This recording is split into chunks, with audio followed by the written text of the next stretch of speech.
안녕하세요. 오늘도 사연살롱을 찾아주셔서 감사합니다. 저는 지방에 살고 있는 40대 초반의 돌싱이에요. 서울에서 살다가 새로운 마음으로 다시 시작하려고 지방으로 온 게 벌써 4년도 넘었네요. 이제는 이곳 생활도 꽤 익숙해지고 많이 안정이 됐어요. 그래서 제가 이렇게 지방에서 조용히 살게 된 이유를 얘기하고 싶어서 사연을 보내게 되었어요. 저는 대학을 졸업한 뒤 평범하게 직장 생활을 하며 살았어요. 일에 엄청난 열정이 있었던 건 아니지만 나름대로 재미도 있었고 동료들과도 잘 지내왔어요. 평범했던 학창시절만큼 직장 생활도 무난하게 보냈던 것 같아요. 그러다 선을 보라는 얘기를 듣게 되었죠. 큰 숙모가 어찌나 강하게 밀어붙이던지 그 등살에 못 이긴 저희 엄마까지 나가서 차라도 한 잔 마시고 오라고 할 정도였어요. 큰 숙모는 여자가 나이가 차면 좋은 남자 만나 가정을 꾸릴 생각을 해야 한다며 고리타분한 말을 하셨어요. 저는 때가 되면 그때 생각해 보겠다고 했지만 도통 듣지 않으셨어요. 엄마는 손이 똥서가 옆에서 닥달을 하니 어쩌지 못하는 것 같았어요. 결국 저는 선자리에 나가게 되었죠. 원해서 나간 자리가 아니었기에 나도 모르게 내키지 않는 티를 냈어요. 그럼에도 이 남자는 굉장히 유연하게 대처하며 끝까지 예의를 지키더라고요. 그 바람에 저는 좀 미안해졌죠. 그는 형과 함께 작은 사업을 한다더군요. 규모는 작아도 내실이 탄탄한 회사였죠. 대화를 나눌수록 사람이 진솔하고 사려 깊은 모습이 인상적이었어요. 그래서 솔직히 좀 끌렸어요. 그날 이후 몇 번의 만남이 있었고 그는 제게 마음에 든다고 고백했어요. 내심 마음이 있던 저로서는 마다할 이유가 없었죠. 그렇게 우린 본격적으로 사귀게 됐어요. 큰 숙모는 모든 게 자기 덕이라며 엄청 호들갑을 떨었어요. 엄마도 싫지는 않으셨는지 고맙다고 선물까지 하셨죠. 저희는 얼마 뒤 결혼까지 하게 되었어요. 한 3년 정도는 정말 평범하고 안정된 생활을 한 것 같아요. 그러던 어느 날 갑자기 문제가 터졌어요. 남편이 하얗게 질린 얼굴로 집에 와서는 그러더군요. 어떡하지? 문제가 생겼어. 형이 수금한 돈을 들고 잠수를 탔어. 그럼 어떡해? 아이 가지려고 전원주택으로 이사까지 했는데 회사가 많이 어려운 거야? 집 때문에 은행에서 대출도 꽤 받았는데 회사가 어렵다고 하니 걱정이 됐어요. 남편은 경찰에 실종신고까지 냈지만 끝내 아주버님은 나타나지 않았고 회사는 결국 부도가 나고 말았어요. 아주버니의 실종신고를 하는 과정에서 알게 된 건데 남편과 아주버니는 이복 형제였더라고요. 시어머니가 시아버지와 사별을 한 후 아들이 있는 집에 재혼한 거더라고요. 그래서인지 시어머니는 아주버니에 대한 원망이 말도 못했어요. 남편도 마찬가지였고요. 하지만 문제는 지금부터가 시작이었죠. 경찰에선 아직도 아주버니 못 찾았대? 얼마나 더 기다려야 되는 거야? 사라지신 게 벌써 몇 달째냐고. 당신은 정말 회사 재정에 대해 모르고 있었던 거야? 직원들이 퇴직금 달라고 아우성인데 이러다가 빈털털이라도 되면 어떡해? 무슨 방법 없어? 형이 갈만한 데는 경찰한테 다 알려줬고 은행이랑 마을 금고도 다 돌아다녀 봤어. 형이니까 믿고 맡긴 건데 이렇게 해먹고 숨어버릴 줄은 몰랐지. 최악의 경우 이 집도 팔아야 될지 몰라. 남편은 체념한 듯 말했어요. 그런 남편을 보니 이제는 정말 도리가 없다는 걸 알겠더라고요. 아무리 그래도 우리 집은 안 되지. 비관적으로만 생각하지 말고 뭔가 방법을 찾아봐. 결국 남편과 저는 싸움을 하고 말았어요. 결혼하고 제일 크게 싸운 날이었죠. 우리 부부는 서로 목소리를 높이고 싸우다 물건까지 집어 던지고는 결국 각방을 쓰게 되었어요. 수입 없이 마이너스 통장을 쓰고 있어서 불안한 마음에 더 그랬던 것 같아요. 그리고 얼마 뒤 저는 임신 사실을 알게 되었어요. 벌써 3개월째였어요. 아이가 생긴 게 기쁘기는 했지만 대놓고 좋아할 수만은 없었어요. 그런데 남편은 못마땅한 눈치더라고요. 당신, 아이가 생겼는데 기쁘지도 않아? 아무리 상황이 이래도 그렇게 기다리던 아이인데 너무한 거 아니야? 꼭 그렇게 싫은 티를 내야겠어? 참다 못한 저는 남편한테 화를 냈어요. 그럼 이 상황에 어떻게 좋아해? 당장 살 길이 막막한데 당신도 제발 정신 좀 차려. 그래도 우리 애는 아무 잘못 없잖아. 그렇게 막막하면 집에만 있지 말고 다른 일이라도 좀 찾아봐. 회사 그렇게 되고 당신은 뭐 했어? 돈 한 푼 안 벌고 방에만 틀어박혀서 세월만 까먹고 있었잖아. 그런 모습 보는 거 나도 정말 미치겠어. 이렇게까지 말하는데도 남편은 더 이상 아무 일도 하기 싫은 사람처럼 방에 틀어박혀서 술만 마셔댔어요. 저라도 나서서 뭔가 해야겠다는 생각에 여기저기 일자리를 알아봤지만 경단녀에 임신까지 한 저에게 일자리를 주는 곳은 없었어요. 그러는 사이 저와 남편은 눈만 마주치면 싸우게 됐고 시어머니까지 찾아와 저를 나무라시더라고요. 너는 남편한테 힘이 되지를 못할 망정 맨날 괴롭히고 잡아먹을 것처럼 구냐? 따지고 보면 너한테도 문제가 있어. 네가 나처럼 기술이 있었으면 왜 직장을 못 구했겠니? 시어머니는 당신이 과거 종합병원 수간호사였다며 자랑하곤 했었거든요. 그런데 저와 남편의 불화가 길어지니 매일 찾아와 귀에 박히도록 그 소리를 하는 거예요. 어머니, 제가 어머님처럼 간호사였대도 임신 중에는 직장을 구하기가 힘들어요. 누가 곧 애 낳으러 갈 사람을 쓰겠어요. 그러니까 저한테 이러실 게 아니라 저 사람한테 일하러 나가라고 하셔야죠. 어떻게 뱃속에 아이 가진 저한테 일 안 나간다고 뭐라고 하세요? 전 억울한 마음에 어머님께 소리쳤어요. 이 일로 시어머니는 펄펄 뛰셨고 저는 남편과 또 싸우게 되었죠. 결국 두 집안이 만나서 결단을 내는 분위기가 되었어요. 집에 오신 엄마는 남편을 보자마자 한 소리 하셨죠. 자네한테 실망이 이만저만이 아니야. 가장으로서 책임감을 가지고 극복해도 모자랄 판에 이게 뭐하는 짓인가? 홀몸도 아닌 애한테 돈 벌어오라고 등 떠밀 일이냔 말일세. 이러고도 맨날 술에 쩔어 살 겐가? 자네는 나중에 자식을 어떻게 보려고 그러나? 부끄럽지도 않아? 그러자 시어머니가 끼어들었어요. 내 아들이 일부러 그랬습니까? 얘는 속이 오죽하겠어요. 아무리 사위여도 자식이나 진배 없다는데 어떻게 그렇게 모진 말씀만 하십니까? 그런 말 한다고 상황이 나아집니까? 만나자마자 물 마시기 전부터 이게 뭐랍니까? 마음이 힘들고 불안할 때 힘이 돼주지는 못하고 이렇게 옆에서 긁어대니 누가 버팁니까? 하긴 이렇게 속만 벅벅 긁어대는 거 누구한테 배웠겠어요. 시애미가 있는데도 남의 아들한테 할 소리 못할 소리 다 하는데 지 남편한테 평소에 얼마나 짜증나게 했을 거야. 라고 했고 엄마는 지금 제가 뭘 보고 좋은 말을 하겠어요. 저 방 좀 보세요. 저게 사람 사는 방입니까? 돼지우리지. 저런 정신 상태로 앞으로 뭘 하겠어요.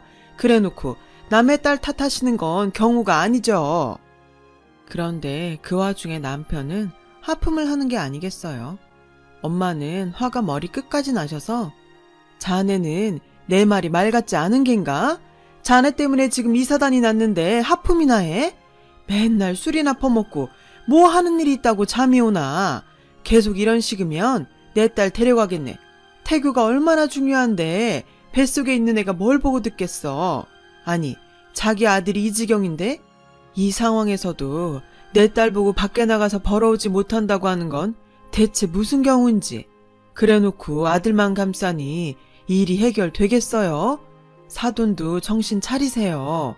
아들한테 좋은 소리만 해주길 바라셨나 본데 좋은 말 할 때가 따로 있죠. 저렇게 정신 못 차리는 아들 두고 제 딸 보고 기술없다 소리를 어디다 대고 하십니까? 안 되겠으니 앞으로 어떻게 먹고 살 건지 대책을 내놓으세요. 아니면 얘 데리고 가겠습니다. 엄마는 그동안 참을 만큼 참았다며 속에 있는 말을 다 쏟으셨고 집안 분위기는 점점 나빠지기만 했죠. 그런데 남편은 어슬렁어슬렁 부엌으로 가서 냉장고를 열고 소주병을 꺼내는 게 아니겠어요? 어찌나 부하가 치미는지 그만 남편을 확 밀치며 지금 제정신이야? 우리 부모님을 얼마나 우습게 알면 이런 자리에서 술병을 꺼내들어. 그래, 니들은 지져라, 나는 간다, 그거야? 어쩜 이래? 사람이 어떻게 이래? 라며 엉엉 통곡을 했더니 시어머니는 네가 감히 내 아들을 밀쳤어? 남의 귀한 아들을 네가 쳐? 라며 저를 확 미는 거였어요. 결국 아빠와 시아버지도 대판 싸우고 엄마 아빠와 함께 짐을 싸들고 친정으로 돌아왔어요. 저는 바로 변호사를 선임해서 이혼 준비에 들어갔고 법원에서 보자며 남편에게 서류를 보냈어요. 이혼 서류를 보내기 직전에는 꼭 제 인생이 실패한 것 같아서 너무 속상하고 억울한 마음에 눈물을 쏟기도 했죠. 남편은 서류를 받자마자 제게 전화를 해서 만나자고 하더군요. 일이 이렇게 커질 줄 몰랐어. 내가 미안해. 만나서 뭐 어쩌려고. 이왕 이렇게 된 거 각자 잘 살자고. 남편도 남편이지만 시어머니한테 받은 상처도 컸어요. 하지만 남편은 저희 집에까지 찾아와서 자기가 잘못했다며 사정을 하더군요. 이게 뭐 하는 거야? 지금 장난해? 아니야, 선아야. 내가 잠깐 미쳤었나 봐. 나는 이혼은 정말 생각도 못했어. 정말 한 번만 나 봐주라. 우리 살아온 정이 있잖아. 내가 다 잘못했어. 이렇게 빌게. 이거 정말 늦은 거야. 사과를 하려면 저번에 부모님 찾아왔을 때 그날 정신 차리고 잘하겠다고 했어야지. 어머니랑 당신 우리 부모님 앞에서 어떻게 했는데 이 지경이 되도록 가만히 있다가 잘못했다고 한다고 될 일 아니야. 이미 당신에 대한 신뢰가 바닥이라고. 나만 그런 거 아니야. 우리 엄마 아빠도 그날 당신이 한 행동 보고 얼마나 실망하셨는지 알아? 진작에 정신을 차렸어야지. 일이 다 터진 다음에 이러면 다시 산다고 해도 어디 편하겠냐고. 라고 했고 남편은 형이 그런 식으로 도망갈 줄 몰라서 정말 내 정신이 아니었어. 그건 당신이 봐서 더 잘 알잖아. 그러니까 한 번만 다시 기회를 줘. 당신 말대로 내가 정신 차릴 수 있게 시간을 줘. 라며 무릎을 꿇더군요. 그 모습을 보니 저도 마음이 혼란스러웠어요. 원래 나쁜 사람도 아니었고 잘 되던 사업이 이복형 때문에 갑자기 무너졌으니 힘든 것도 이해는 했지만 이혼 준비 중에 남편과 시어머니가 보여준 정 떨어지는 태도는 정말 상상 이상이었으니까요. 남편은 자기가 정말 정신이 나가서 그랬다며 매일 찾아와서 무릎을 꿇고 빌었고 저도 마음이 약해졌어요. 당신이 정 그렇다면 우리 부모님 의견도 들어볼게. 부모님이 이해하신다면 나도 다시 생각하고. 부모님은 처음에 반대를 하시다가 남편이 계속 찾아와서 눈물로 사과를 하자 그제야 마음이 풀리셨어요. 남편은 엄마가 말한 대로 앞으로 어떻게 살 건지 계획서와 앞으로 잘하겠다는 각서를 썼고요. 시어머니와도 화해를 하게 됐죠. 물론 마음속에 시어머니가 했던 말들이 박혀 있었지만 내 아이의 할머니가 되실 분이니 잘 지내는 게 좋은 거지. 그런 생각을 하며 지내게 되었어요. 남편도 선배 직장에 나가서 일을 하게 됐고요. 그러면서 저는 임신 8개월 차에 접어들었어요. 남편과 저는 출산 전 마지막 태교 여행을 계획하고 3박 4일 일정으로 지방에 가기로 했어요. 제가 운전하기가 힘들어서 남편 혼자 운전하는 게 힘들 것 같아서 기차를 타고 가자고 했지만 남편은 한사코 괜찮다더군요. 남편은 원래 차에 대해 다른 남자들보다 더 박식하고 운전하는 것도 좋아하긴 했어요.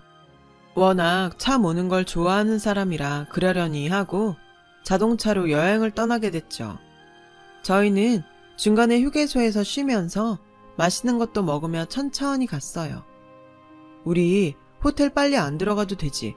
여기 조금만 더 가면 진짜 괜찮은 저수지 있거든. 잠깐 보고 가자. 저는 목적지에 빨리 도착해서 호텔에서 쉬고 싶었지만 이때가 아니면 또 언제 보랴 싶어서 그러자고 했죠. 저수지는 남편 말대로 경치가 정말 좋았어요. 잠시 바람도 쐬고 구경도 하고 사진도 찍은 후에 다시 출발하려고 차에 올라탔는데 남편이 잠깐 화장실 갔다 오겠다며 기어를 중립으로 해놓고 차에서 내렸어요. 저는 답답해서 벨트를 매지 않고 남편을 기다렸죠. 그런데 차가 슬슬 움직이기 시작하는 거였어요. 제가 놀라서 돌아보니 남편이 놀라서 뛰어오는 게 보이더라고요. 차는 점점 더 빠른 속도로 저수지를 향해 돌진했고 저는 너무 무서워 어쩔 줄을 몰라 소리만 쳤어요. 여보, 나 좀 살려줘. 어떡해. 차는 순식간에 물속에 처박혀 들어갔고 저는 정말 간발의 차이로 차 문을 열었지만 물에 빠졌고 남편이 울부짖으며 저를 흔들고 정신 차리라고 하는데 전 결국 정신을 잃고 말았어요. 제가 온몸의 통증 때문에 괴로워서 겨우 눈을 뜬 곳은 병실이었어요. 제 옆에는 엄마가 앉아있다가 깨어나는 저를 보고 의사 선생님을 부르러 나가셨죠. 의사는 정신이 돌아와서 다행이라며 적극적인 치료를 권했어요. 저는 뭔가 몸에 이상을 느껴서 무거운 몸을 애써 일으켜봤죠. 나 뭐가 이상한데? 내 배가 왜 이래? 우리 아기 어떻게 됐어? 아기는 먼저 세상을 떠났어. 엄마 말에 저는 제정신이 아닌 것처럼 엄마를 붙잡고 울부짖었어요. 그러자 남편이 시어머니와 들어와서 선아, 정신 차렸다고 해서 왔어요. 미안해. 내가 너무 부주의하게 자리를 비워서 이런 일이 생겼어. 그래도 당신이 무사해서 정말 다행이야. 아이는 다시 가질 수 있으니까 너무 힘들어하지 마. 라며 저를 위로했죠. 어머니는 예전에 간호사여서 자기가 더 잘 돌볼 수 있다고 엄마 보고 들어가시라고 했지만 엄마는 아무리 그래도 어떻게 사돈에게만 맡기냐고 하셔서 두 분이 번갈아가며 제 옆에 있기로 하셨어요. 남편은 엄마에게 제가 출발 전에 차를 다시 점검했어야 했는데 바빠서 그러질 못했어요. 자동차 사고는 보험 처리될 거고요. 혹시 차에 결함이 있던 건 아닌지 저도 민원이라도 제기하려고요. 선아 말대로 기차를 타고 갔어야 되는데 정말 죄송합니다. 라고 했고 엄마는 자네가 사고 날 줄 알고 그런 것도 아닌데 어쩌겠나. 자네도 많이 놀랐을 텐데 들어가서 좀 쉬게. 라며 남편을 다독였죠. 저도 아이를 잃어서 슬프지만 충격받았을 남편이 걱정돼서 집에 가서 눈 좀 붙이라며 돌려보냈어요. 저는 엄마와 시어머니의 극진한 보살핌으로 조금씩 회복하고 있었어요. 어느 날 어머니께서 너무 걱정 마라. 아파서 그런 거니까 곧 괜찮아질 거야. 잠이 오면 마음 놓고 푹 자야 얼른 낫지? 라고 하시는데 저에게 악독하게 퍼붓던 시어머니가 아니더라고요. 그래도 한 번씩 잃어버린 아이가 떠오르고 울다가 지치곤 했어요. 저를 위해 고생하시는 시어머니와 엄마에게 걱정 끼치기 싫어서 앞에서는 괜찮은 척 했지만 두 분이 자리를 뜨고 없을 땐 베개에 얼굴을 묻고 펑펑 울었어요. 차라리 나도 그때 같이 죽을 걸 하는 생각도 많이 했죠. 그러던 어느 날 병실에 저 혼자 있을 때 보험조사원이라는 남자분이 찾아오셨어요. 정선아 씨 되시죠? 자동차 저수지 사고 때문에 왔습니다. 몇 가지 여쭤보고 싶은데 괜찮을까요? 저한테요? 그 차는 제 남편의 이름으로 되어 있는데 왜 저한테 오셨어요? 그러자 조사원은 실은 저희가 조사를 하다가 정선아 씨가 남편분이 수령하는 생명보험을 드셨다는 걸 알게 됐거든요. 저희가 저수지를 직접 가봤는데 좀 미심쩍은 부분이 있었어요. 블랙박스 녹화도 안 되어 있던데 그건 알고 계셨어요? 생명보험은 결혼하기로 한 다음 남편이랑 같이 들였어요. 블랙박스는 물에 들어가서 고장난 게 아니었나요? 저는 좋지 않은 예감에 가슴이 두근거리기 시작했어요. 네, 방수 처리된 거였고 고장이 나도 어느 정도 복구가 됐는데 녹화가 아예 안 됐더라고요. 정말 죄송한데 혹시 남편한테서 뭔가 미심쩍은 부분이 없으셨나요? 남편이 화장실 간다고 내렸는데 그리고 좀 있다가 차가 굴러가기 시작했어요. 정말 뭔가 이상한 건가요? 그럼 저한테 확실히 알려주세요. 제가 사정을 하자 보험조사원은 저수지에 저희 차를 세운 곳을 가봤는데 아주 미세하게 경사가 아래로 내려가는 지점이었다는 거예요. 저는 온몸이 덜덜 떨리기 시작했어요. 그 말이 사실이라면 남편은 일부러 중립 기어에 놓고 내린 거니까요. 저희도 계속 조사를 하고 있으니까 혹시 이상한 점이 발견되시면 저한테 바로 연락 주세요. 라며 보험조사원은 저에게 몸 조심하라며 신신당부를 했고 저는 머릿속으로 남편과 시어머니에 대해 다시 한번 정리해봤죠. 그러다가 제가 시어머니가 오실 때 유난히 졸리다는 걸 깨달았어요. 갑자기 간호사였던 시어머니가 무섭게 느껴졌어요. 나 모르게 뭔가 저지르고 있는 건 아닐까 하는 생각이 드니 두 사람의 모든 행동이 다 의심스러웠어요. 저는 맨날 울기만 할 게 아니라 진실을 알기 위해서라도 정신을 바짝 차려야겠다고 마음 먹었어요. 그리고 남편과 시어머니가 같이 오는 날이 됐어요. 저는 남편이 주는 물을 마시려다가 혹시나 하는 생각에 마시는 척만 하고 누워서 슬쩍 눈을 감았죠. 그랬더니 남편 목소리가 들리더군요. 의사가 검사하자고 하면 골치 아플 것 같은데. 그건 걱정 마. 엄마가 알아서 할게. 어차피 잠이 계속 늘었으니 다른 기저질환이 있다고 해도 이제 의심하지 않을 거야. 라고 시어머니가 말하자 남편은 그럼 오늘 양을 확 늘려 라는 거였어요. 저는 너무 이상한 예감이 들어서 눈을 떴어요. 시어머니가 제 링거에 무슨 주사약을 넣으려고 하더라고요. 저는 너무 놀라서 살려주세요. 여기 사람 죽어요. 라고 소리쳤고 남편은 그런 제 입을 틀어 막았어요. 저는 이대로 죽어선 안 된다는 생각에 발버둥을 쳤고 그 바람에 링거가 쓰러지고 시어머니는 주사기를 놓쳤어요. 남편이 어찌나 세게 입을 틀어 막았는지 숨이 막혀서 어쩔 줄을 모르고 있는데 마침 엄마가 들어오셔서 그 광경을 보게 됐어요. 이게 지금 뭐 하는 겐가? 사돈은 지금 뭐 하세요? 그 주사기는 뭐예요? 여기요. 여기 누가 좀 빨리 와주세요. 엄마가 문을 열어놓고 소리치는 바람에 사람들이 몰려왔고 이 광경을 본 간호사들은 놀라서 청원경찰을 불러 시어머니와 남편을 끌어냈어요. 주사기에는 치사량의 마취제가 들어있다는 게 밝혀졌어요. 그리고 다음날 보험조사원이 증거를 찾아 경찰에 수사 요청을 했다는 연락을 해왔어요. 당시 저수지에서 휴대폰으로 동영상을 찍은 사람이 있었는데 그 동영상에 제 남편이 뒤에서 차가 굴러가는데 가만히 서 있더라는 거예요.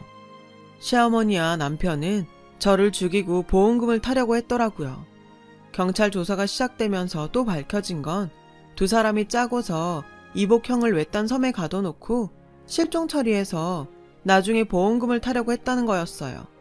그 보험도 시어머니가 권유해서 든 거였고요. 이 모든 사실을 알게 된 저는 정말 소름이 쫙 끼쳤어요. 보험금에 눈이 멀어서 어떻게 가족들을 죽일 생각을 하는지 저로서는 도저히 상상이 되질 않았어요.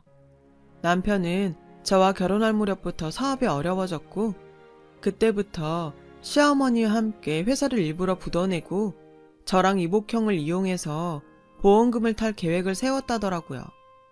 시어머니도 순순히 자백하고 반성문을 쓰면 감형이 될 거라는 걸 계산하고서 자기가 잘못했다며 판사한테 울면서 빈다는데 그 말을 들으니 더 화가 나고 치가 떨리더군요. 보험금 때문에 부모 자식도 몰라본다고 얘기만 들었지 저한테 그런 일이 생길 줄 꿈에도 몰랐죠. 이혼을 하고 모든 것을 정리한 후 다 잊고 싶은 마음에 그렇게 이곳에 정착을 했어요. 지나간 일이라서 담담히 쓰고 있지만 지금도 가끔 남편과 시어머니가 저를 쫓아오는 악몽을 꾸기도 해요. 제가 그 차 안에서 벨트를 매고 있었다면 차 문을 열고 나오지도 못했겠죠. 그 생각을 하면 아이가 저를 살려준 것 같아서 눈물로 밤을 지새우기도 한답니다. 아이와 생명을 맞바꿨으니 이제 좋은 일만 하면서 살려고 해요. 매일 감사하려고 노력하고 있고요. 제 사연 들어주신 분들 감사합니다. 여러분 모두 좋은 일만 있으시길 바랄게요. 그럼 오늘도 행복한 하루 되세요. 여러분, 사연 댓글에 응원과 현명한 조언 부탁드려요. 좋아요와 구독은 저에게 큰 힘이 됩니다. 오늘도 좋은 일 가득하세요.